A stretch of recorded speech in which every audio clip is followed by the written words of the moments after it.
হয় নমস্কাৰ welcome to ICT computer centre আপোনালোকক স্বাগতম জনাইছো বহুত দিন পিছত এনেকুৱা ভিডিও বনাই আছো তাৰ মানে কি হয় আমাৰ প্ৰতি বছৰ মেট্ৰিক আৰু হাই সেকেন্ডাৰী এক্সামৰ সময়ত এনেকুৱা কিছুমান অৰ্ডাৰ আমাৰ বৰ্ডৰ পৰা আহে যিবিলাক অৰ্ডাৰ বা যিবিলাক অফাৰ বিশেষকৈ আমি দিব লগা হয় তো এইবাৰ আমাৰ এই অফাৰৰ বিষয়ে আমি বৰ্ডৰ পৰা কিছুমান আমাক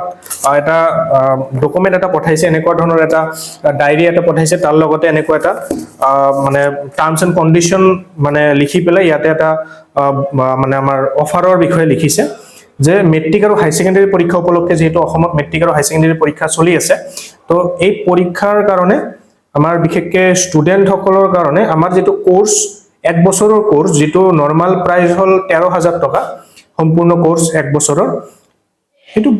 ইমান কম কৰি দিছে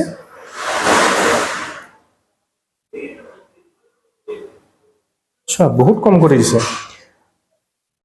এক বছৰৰ যেটো কোৰ্স 13,000 টাকাৰ কোৰ্স এইটো আপনাৰ মাত্ৰ 4,999 টাকা ইমান কম কিয় আৰু অফাৰটো আপোনাৰ মাৰ্চ মাহৰ 1 তাৰিখৰ পৰা মাৰ্চ মাহৰ 1 তাৰিখৰ পৰা এইটো অফাৰ আজি হল 18 তাৰিখ 18 ফেব্ৰুৱাৰী মানে 10 দিন আছে আৰু 10 দিনৰ পৰা আমাৰ ইয়াতে অফাৰ চলিব দিব লাগিব বিশেষকৈ মেট্ৰিক আৰু হাই সেকেন্ডাৰী ষ্টুডেন্ট সকলৰ বাবে আৰু এই অফাৰ চলিব মাৰ্চ মাহৰ সম্পূৰ্ণ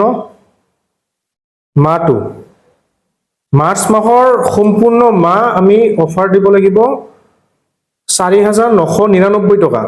13,000ৰ কোৰ্স ফিস 4,999 টকা কেনেকৈ দিব পাৰি এক বছৰৰ কোৰ্স যিকোনো ছাত্ৰ ছাত্ৰী বিশেষকৈ যিসকলে মেট্ৰিক আৰু হাই সেকেন্ডাৰী পৰীক্ষা দিছে